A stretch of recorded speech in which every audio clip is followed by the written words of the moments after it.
Y como se dice coloquialmente, se dieron hasta con las sillas, como usted ve. Esta escena de encono, de enojo, se da entre los legisladores taiwaneses, y quiero decirles que este es el segundo día consecutivo en que se van a las manos, mientras examinan un proyecto presupuestario para un plan de infraestructura.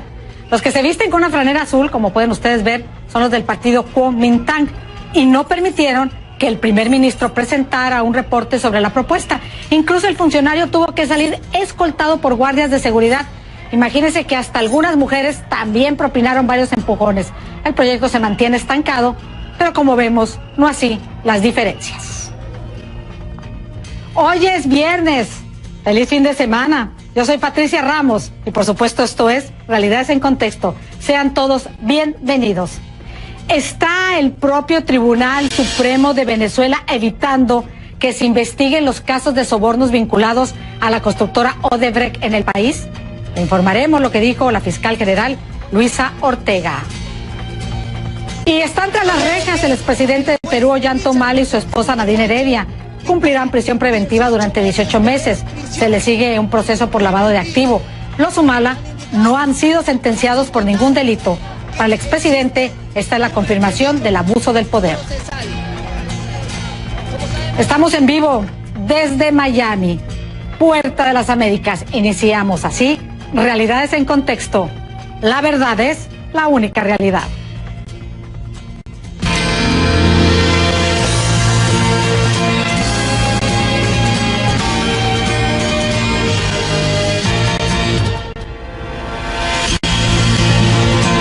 Muchas gracias por permitirnos estar con ustedes y compartir la información que usted necesita saber.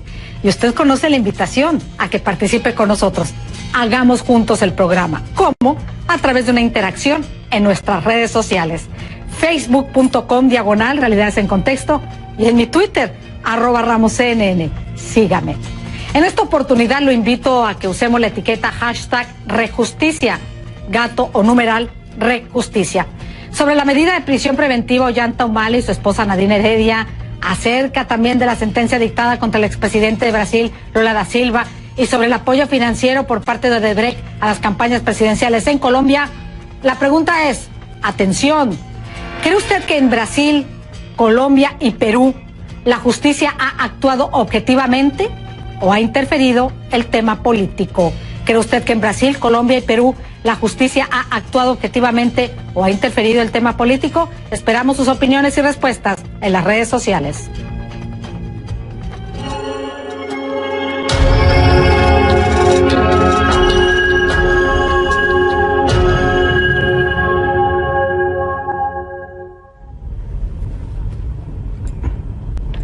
No queremos un narcogobierno, esta corrupción, y vamos a vencer. Así lo dijo él. Esto fue en Caracas, durante su reaparición. Estamos hablando del piloto venezolano Óscar Pérez, fugitivo de la justicia venezolana. Y él es fugitivo por el ataque que llevó a cabo contra edificios públicos en la capital utilizando un helicóptero. Pérez habló brevemente a los medios de comunicación durante una marcha nocturna realizada anoche. Esto en honor a quienes han fallecido en las protestas antigubernamentales. Bueno, pues el piloto hizo un llamado a los venezolanos a participar en el plebiscito del domingo y anunció nuevas acciones.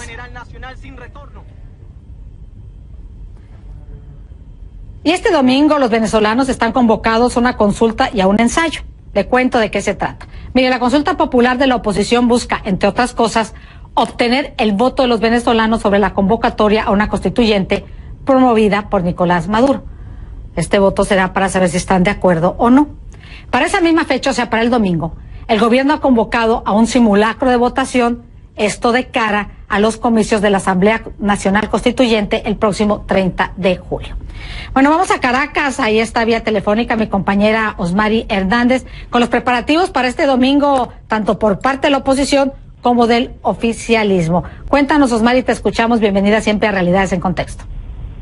Patricia, muy buenas tardes, como siempre un gusto saludarte. 2 actividades electorales tendrán lugar este fin de semana, en las próximas 48 horas en Venezuela, como lo decías, este plebiscito simbólico que impulsa la oposición y cuyo carácter vinculante es cuestionado por parte del oficialismo. Los líderes de la oposición aseguran que se apegan a los artículos 70 y 71 que otorgan la potestad a la Asamblea Nacional de convocar a consultas populares. Sin embargo, esta no se está realizando con la participación del Consejo Nacional Electoral, sino desconociéndolo. Por tanto, se trata de un acto que lleva a cabo la sociedad civil y cuyas garantías electorales se van a explicar en detalle en la jornada de este viernes. También contarán con testigos internacionales, 5 expresidentes de América Latina, entre ellos Andrés Pastrana de Colombia, Vicente Fox de México.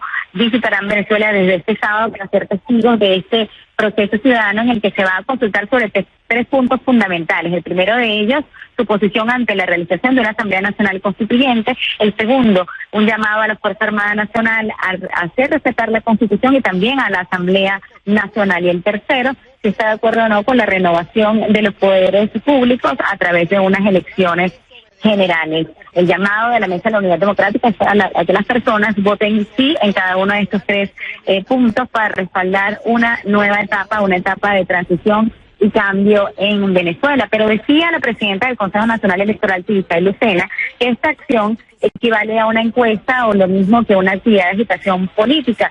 También lo comparaba con una marcha, una concentración o una barricada, incluso decía, pues no tiene ningún tipo de validez legal. Sin embargo, el oficialismo ha amenazado con actuar legalmente para frenar esta consulta popular que impulsa la oposición para este domingo, así que estaremos muy atentos sobre este proceso para ofrecerles entonces todos los detalles, Patricia.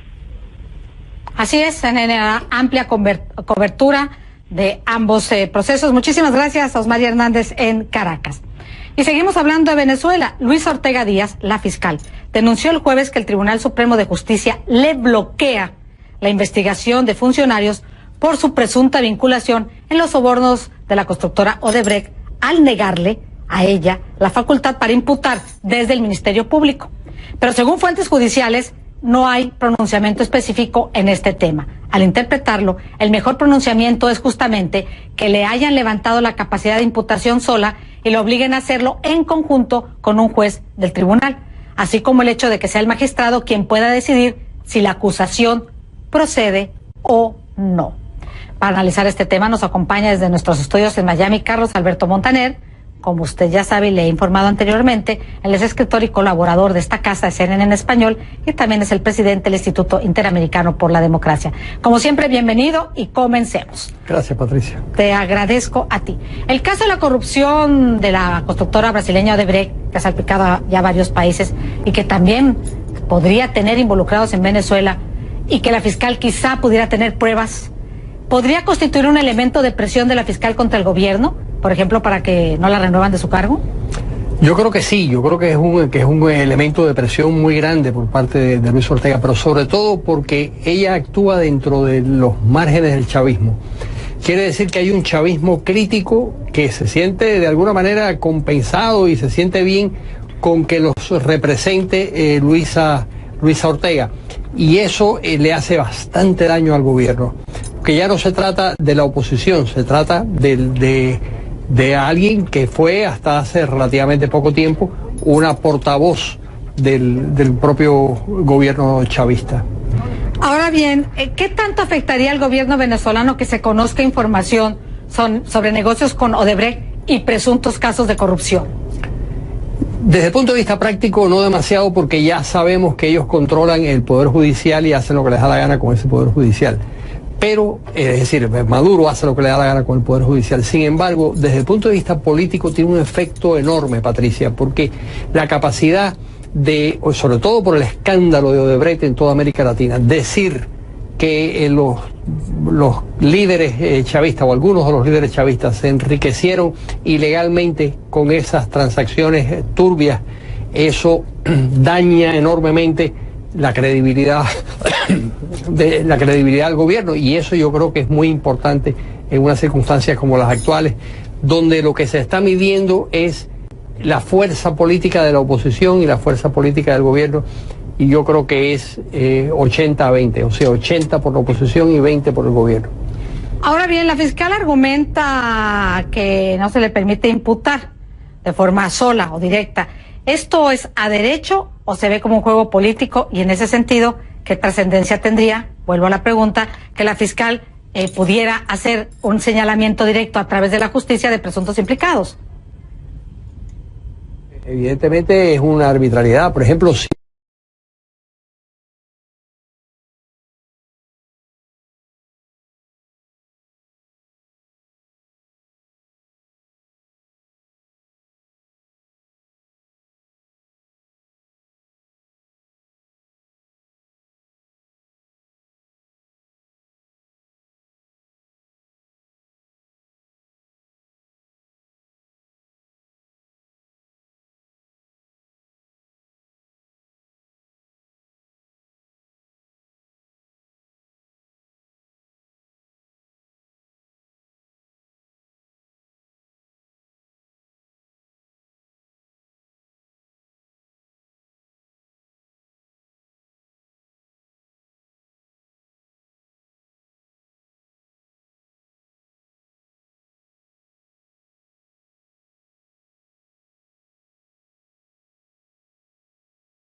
si eso se utilizara, si ese argumento se utilizara en Brasil, el presidente Temer no podía ser acusado porque es el fiscal general del país el que lo acusa.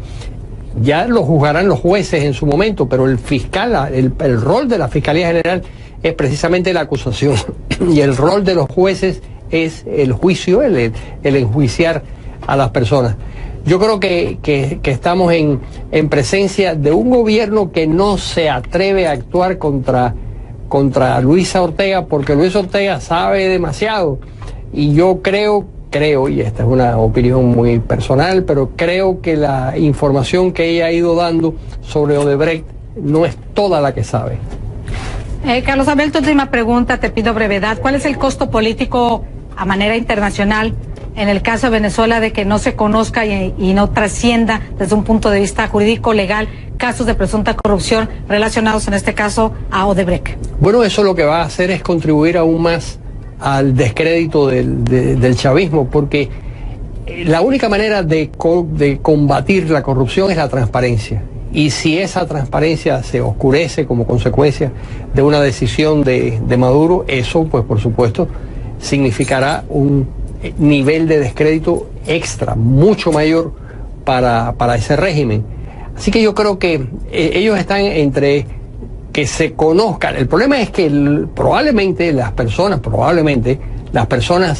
que hicieron negocios ilícitos con Odebrecht fueron personas encumbradas del chavismo, y eso es lo que ellos no quieren que se sepa. Muchísimas gracias por las opiniones a Carlos Alberto Montaner. Él es escritor y colaborador de esta casa de CNN en español y también es presidente del Instituto Interamericano para la Democracia. Como siempre, muy agradecida y que tengas feliz fin de semana. Gracias, Patricia.